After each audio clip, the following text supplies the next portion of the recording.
Welcome to Improve It, the podcast.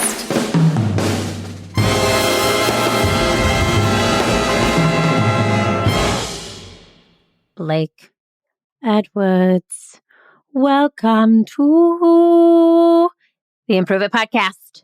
Hello. Thanks for having me. Oh my gosh. I told you this before we hit record. I'm like, when I thought of the content needed for this episode, I thought, who is one of the most positive peeps I know? And then I said, I got a guy. And so I'm so happy to have you on the show to introduce you to what we call the Improve It family, who you know and love when we get to do workshops together in Charlotte in the Southeast. So tell us a little bit about who you are and then what you do here at Improve It. Well, that's high praise, Erin. I appreciate that very generous introduction. Thanks so much. And a little bit about me. I'm based in Charlotte, North Carolina. I live here with my wife. We are both in the arts. I'm in the entertainment industry. That could be anything from performing to directing. And then I've edited in television for a really long time. And then my wife is a visual artist. She's a painter. And she's been getting really prolific in the mural world. So making our outside world more beautiful. Yeah, her name is Hillary Seibert Edwards. You can follow her on the gram. See some beautiful pictures. Yes. Okay. Well, we'll link to that. And I love that I love that. She's making the outside beautiful. We're making the insides beautiful. You know, totally. That's what that's about. I love that. And we're so happy for you. And I love, as you know, the city of Charlotte. Really miss seeing you on the regular in person. Absolutely. But we've seen each other very regularly on Zoom for the past 2 years. For sure. Yeah. And it's been very, very cool to be a co-facilitator with Improve It. That's what I've had the opportunity to do. Yeah. For the last 3 years now with Improve It. Yeah. And you're so co-facilitating. Fun. I feel like it's like, a lot of old like dance hall groups or like ska groups, they always had a hype man. He didn't play an instrument, but he was like dancing from start to finish. And that's what I feel like as a co-facilitator. Like I get to support what the facilitator is doing, keep everybody going, throw in the like, oh yes, and let's go, and we got this, that kind of stuff. Oh, that is actually really interesting. I really love that analogy. But you are the hype man, and you're so good at it. You make the energy of a room feel like we are at a sports game, and everybody's feeling that energy, and you're just pumping positivity into it. And that's why first of all, I love that you love improv. I love that you love the arts, and you have performed. How long have you performed improv, would you say? Wow. 2010. So I wasn't a math major. That's pretty easy. So 12 years. Yeah, you did great. Yeah. You did great. You know what? Yeah. Get a minor in it. Get a minor in mathematics. Dabble there. Okay. So why, though, do you think, we're going to talk about this in just a moment as it relates to mental health, which I think is a huge focus for so many people right now, myself included. So why do you think improv is not only a great art form, but it's a great teaching tool? What would you say to that? Yeah, absolutely. I mean, I can speak from my own experience is that having the opportunity to be involved with improv, it helps you get practice thinking on your feet. Yeah. Right. So getting out of whatever maybe rut that you're in or thinking about things the exact same ways, because when you're going into play with other people with something that is not written out or planned, then you're thinking on your feet, and that's using a different part of your brain. And I think that the more wrinkles we can get in our brain, the better. Oh, I like that. Yeah. No Botox for the brain. Keep the wrinkles in. Keep the wrinkles in. Right. I love that. Okay. Yeah. So, and I know, you know the premise of this show, the title of the show says it all for our audience, but when I think of Blake Edwards, I think of just this positive, awesome, kind, compassionate person. So do you have any specific tools that you use? Just Blake himself, it could be improv, it could be whatever, to put you in a positive headspace. Absolutely. And I appreciate you giving me this question ahead of time so I could think about it today. And it was actually very encouraging to me to realize and remember that there's things that I feel like I have in my life that I go back to that I don't necessarily think about every day. But it's nice to be reminded that I've got these kind of tools in my tool belt that I use kind of without thinking about it. So one of them is like a kind of big picture is to remember that life is a miracle. Like just Google, what is the probability of my existence? And the answer is 1 in 10, followed by almost 2.7 million zeros. Wow. That's the probability of any one of us just getting to live and breathe and exist on the earth. Like the amount of whatever you want to call it, miracle, math, chaos, the amount of right things to happen just so that we could be walking the earth is an absolute miracle. Yeah, I don't even know how long it would take to write out 2.7 million zeros, but I imagine it would take quite a while. I know. That we got to hand that one to the math majors. That one's that's the mathematic people. Back to the math majors. That is insane. Okay, keep going, but I'm so interested to know like what else you do, because that to me, that statistic alone just made me reprioritize and look at my day with such a different perspective. Right. Yeah. And I think one of the biggest things it can do is just help remind us that it's not all about us all the time, and that, life is big and the world is big, and to be able to zoom out like that, I feel like is very important. I know it's important for me because it's easy to get lost in the details. And when it comes to details, I'm a journaler, so I'm an on again, off again journaler, but I love, like, I've gotten back into this. I love a daily brain dump. So in different periods of my life, it's either been like 3 pages in a moleskin, or I'll just set a timer on my laptop if I'm typing and just let whatever is happening in between my ears, just dump it onto the page. And that could be first thing in the morning. That could be in the afternoon. It could be in the middle of feeling stuck in something. But that's something that really helps me loosen up and kind of get unstuck out of whatever it is that I'm thinking about. Or, if I'm trying to focus on one thing and I've got 10 other things bouncing around upstairs, just dumping it, writing it down helps kind of get it from one bucket to another.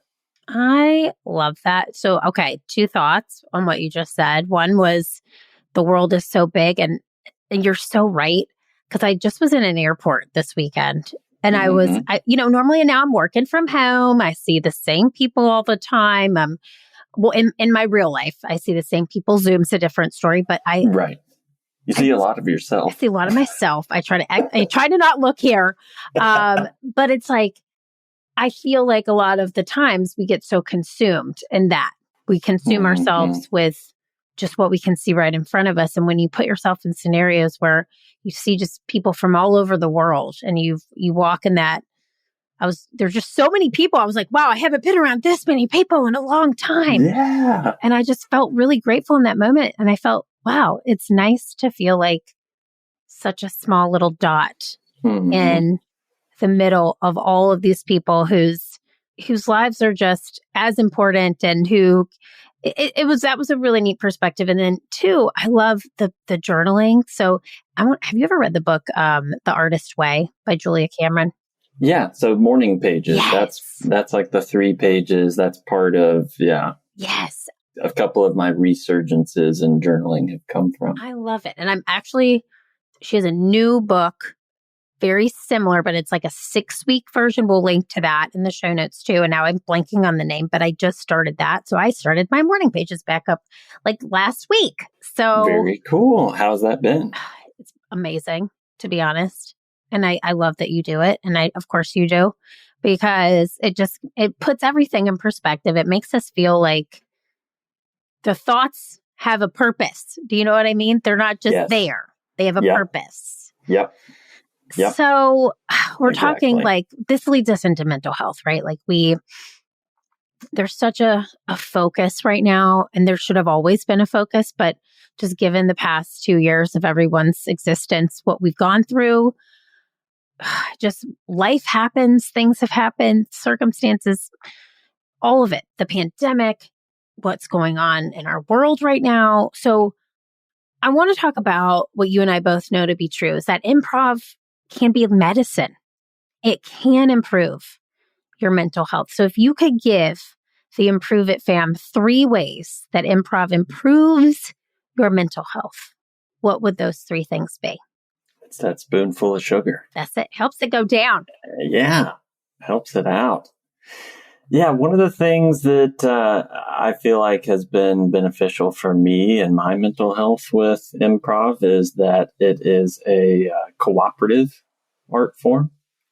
So it takes the focus off of self and helps establish the collective, right? So you're building off each other's ideas, right? And that's kind of like my second thing, is that it's very freeing, right? So I think we can be very judgmental of our own thoughts or our own ideas, or it's very easy to be judgmental of other people's thoughts or other people's ideas, whether that's in, especially on the internet, quietly to ourselves, but even like in the workplace, in whatever field that you're in, it's easy to quietly be judgmental of your own ideas or other people's ideas. But when you're in an environment where the ethos is yes and, it's like so freeing to know that whatever you throw out on the table, it's going to get picked up. And you've got people who have your back and that are going to all be building on one another's ideas. And I think that's really incredible. And that leads into like my third point, which I like how you phrased it before we started recording. It's like experiential therapy.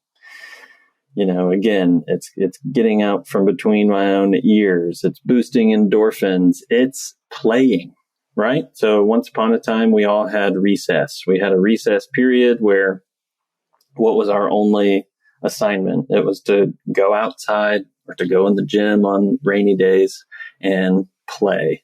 So love the gym rainy days. Love the gym. Still love them. It's like dodgeball automatically. Like you're doing dodgeball. Yeah. Yeah. Dodgeball. Or those little like 4-wheeled scooters. Yes! Yeah. Like the turtles. I think but no, this is okay. Can I read? To go and play with other adults in a safe space and a creative space, and where you know that your ideas are going to get picked up, and just to go be silly. Yes. That's always been a big joy of it for me, is just to go and be silly. Yes. I love that. Because it feels good. Feels so, like, and always whenever I talk to you or anybody on the Improve It team, it's just like, because we're all right there. Yeah. We just want to laugh. We just want to have fun, and we want to connect with each other. Yeah, we're ready for it. And I knew today, like, I'm going to be honest with you. So today I was just kind of having a blah day, you know, like I was going from thing to thing. And I said, I get to talk to Blake today. And I'm not going to lie. My afternoon, I smiled, and I literally, you've changed my perspective on this call, and you've changed my tune today. So well, cheers. It goes both ways. Cheers. But I will say, so I love that. It goes, the first thing you mentioned is it's about the collective. I love that because it kind of goes back to feeling like there's more than just you. It's not just all about you. There's this effort that goes into improv that makes us realize the world is bigger than just ourselves, right? And then that second piece too with postponing judgment, that is so freeing. It's so freeing.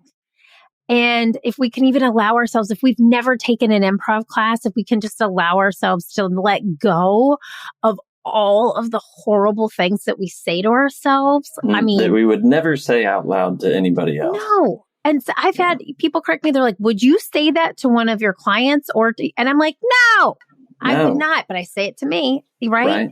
And then that third piece of just exposure, experiential play. I mean, I love it, Blake, so much. I have, last time I think we saw each other, I might have been pregnant. You were pregnant. Yeah, yes. I was very pregnant. Quite pregnant. And now that thing exists, that miracle, that 0.00 whatever is truly a miracle. And he exists on the outside. And when I watch him play, I'll just keep probing him because I'm keep asking him questions because I'm what's in that mind? Because now he's shocking to everybody, very verbal, but it's just that. When does that get lost? When do we lose that? Because we could correct it.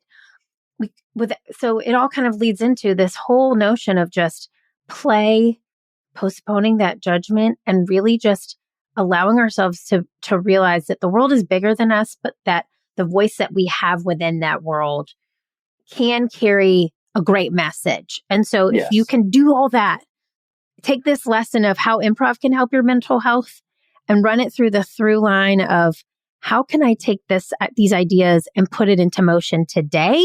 It's just that we use this art form to help people. There's all of it is this through line of just helping yourself live a better and more meaningful life. And I'm so grateful that you're in mine. Oh, well, I'm grateful that you're in mine too, Erin. You're just a gem of a human. So takes one to know one. Stop, keep going. No, I'm just kidding. So tell our Improve It fam if they wanted to find Blake, if they want Blake merch, because I've been lucky enough to get some Blake merch. Oh, snap. Yes. Exclusive. Where can they get it? Yep. So I've got a website. It is www.hblakeedwards.com. And then I'm on the Twitter and the Gram at hbedward. So HBEDWARD. That was my ID that they gave me my freshman year at the University of North Carolina, and I just never looked back. And it's stuck. And the H stands for Harrison. Am I correct? It's true. Yes, it does. Little known fact. Well, I'm so grateful that you came on the show. Thanks for just being you. Well, thanks for having me, Erin. This has been fun. And we'll link to all those things. So if you want to talk to Blake and reach out to him, you can too. All right. Yes, please. Come on down. Giving you a virtual hug right Big here. hug. Big hug. Cool. All right. Bye, I got Blake. your back. Got your back. Bye. Peace. Hey friends, thanks for tuning in to Improve It. I am so happy you were along for the ride. If you enjoyed this show, head on over to iTunes to leave us a 5-star review and subscribe to the show so you never miss an episode. New episodes drop every Wednesday. Now, if you're really feeling today's show and you've improved it even just a little bit, please take a screenshot and tag me at Keeping It Real Deal on Instagram and share it in your stories. I'll see you next week, but I want to leave you with this thought. What did you improve today, and how will that help your future successful self? Think about it. I am rooting for you, and the world needs that special it that only you can bring. See you next time.